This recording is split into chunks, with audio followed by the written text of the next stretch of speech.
नमः शिवाय। ओम नमः शिवाय। ओम नमः शिवाय। शिव महापुराण सप्तम वायव्य संहिता 25वां अध्याय। पार्वती जी का हिमालय पर तप। वायु बोले, अब शिव की प्रदक्षिणा कर पतिव्रता अम्बा हिमालय की ओर चली।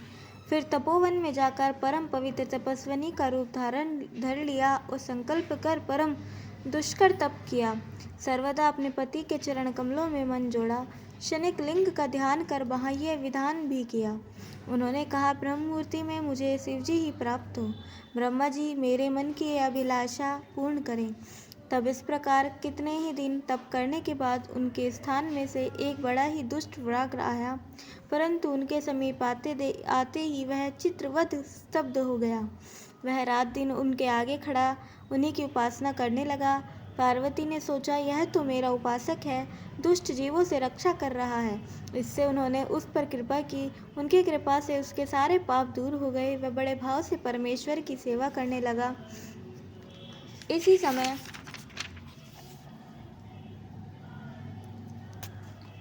ब्रह्मा ने देखा कि भवानी परमेश्वर जगत की प्रतिष्ठा के लिए तप में लगी है। ब्रह्मा जी उन जग जननी और अपनी माँ अपनी भी जननी की वंदना करने लगे। देवी ने उन्हें ब्रह्मा जानकर उनकी पूजा की। ब्रह्मा ने उनके तप का कारण पूछा और कहा, हे देवी, इतना कठोर तप करने का तुम्हारा क्या अभिप्राय है? सारे फलों की सिद्धियां तो तुम्हारे ही अधीन है। देवी ने कहा, प्रजाओं में आपसे शिवजी की उत्पत्ति हुई है, तब तो श्वशुर भाव से आप मेरे गुरु भी हैं और हिमालय मेरे पिता हैं और वे आपके पुत्र हैं। तब तो है लोक पितामह, इस नाते आप मेरे पितामह भी हैं। फिर हे लोक यात्रा विधायिन, मैं आपसे वह गुप्त बात कैसे कहूँ कि मुझसे और मेरे स्वामी में हुई है। अब मेरा यही विचार है कि मैं अपने इस काले शरीर को त्याग कर दूसरी गोरी शरीर धारण करूं। ब्रह्मा जी ने कहा, हे देवी, तब इतनी सी बात के लिए आपने इतना तीव्र तप क्यों किया? आपने स्वयं ही वह रूप क्यों नहीं धारण कर लिया? यह तो आपकी एक साधारण क्रीड़ा ही थी। हे जगन्माता, आपकी क्रीड़ा तो लोक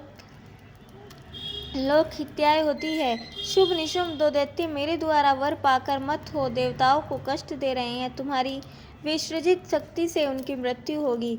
जब इस प्रकार ब्रह्मा जी ने गिरी नंदिनी देवी से प्रार्थना की, तब वह पूर्व त्वचा को त्याग तत्काल ही गौरी के समान प्रकट हो गई। उनकी त्वचा कोश कौशिकी नदी हो गई और वह कन्या मायात्मिका शक्ति तथा वैष्णवी योग निद्रा रूप शंख चक्र त्रिशूल बाण मुसल घंटा लांगल और क्रामुक हाथ में लिए 8 भुजाओं से युक्त हो गई। ब्रह्मा जी ने उसे सनातन शक्ति प्रदान की।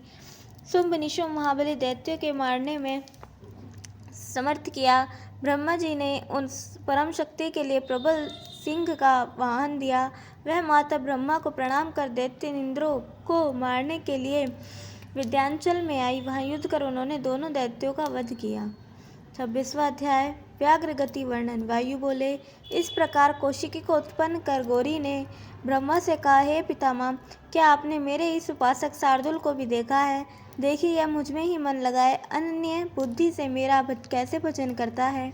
यह मेरे अंतःपुर में निवास करने वाला होगा और शिवजी प्रसन्न हो इसे गणेश्वर का पद देंगे। ब्रह्मा जी ने कहा, हे देवी, कहाँ क्रूर मुग्र और तुम्हारा इस पर इतनी कृपा? यह व्याघ्र नहीं, कोई दुष्ट निशाचर है। भला इस पापी दुरात्मा ने तुम्हारे साथ ऐसा क्या किया है जिसके नाते आप इस पर ऐसी कृपा रखती हैं? देवी ने कहा, आपका ही कहना सत्य है, किंतु यह मेरी शरण में आया है, मेरी उपासना की है, फिर मैं इसे कैसे त्यागूं? ब्रह्मा जी ने कहा, अच्छा, यदि इसमें इतनी भक्ति है तो इसके पूर्व के पाप क्या कर सकते हैं? फिर तुम्हारे भक्तों का नाश होता ही नहीं। हे परमेश्वरी, सारा जगत तो तुम्हारे ही अधीन और बंध मोक्ष की स्थिति है। यह सुनते हुए अपने परम रूप का स्मरण करती हुई गौरी ने अपना तप निवृत्त किया। देवी से पूछ ब्रह्मा जी भी अंतर ध्यान हो गए और देवी उस व्याघ्र को आगे की अपने देह की कांति से देशों को प्रकाशित करते हुए अपने स्वामी शिव के दर्शनार्थ मंदर पर्वत के उस स्थान को चली गई जहाँ जगत के ज्ञाता कर्ता और संहर्ता स्वामी शंकर थे। इस प्रकार से शिव महापुराण सप्तम वायव्य संहिता का 26वां अध्याय समाप्त। बोलिए उमापति महादेव की जय। कल हम सुनेंगे 27वां अध्याय श्री पार्वती का गौरी देवी के रूप में शिव मिलाप और 28वां अध्याय भस्म तत्व विवेचन। तब तक के लिए जुड़े रहें। हर हर महादेव।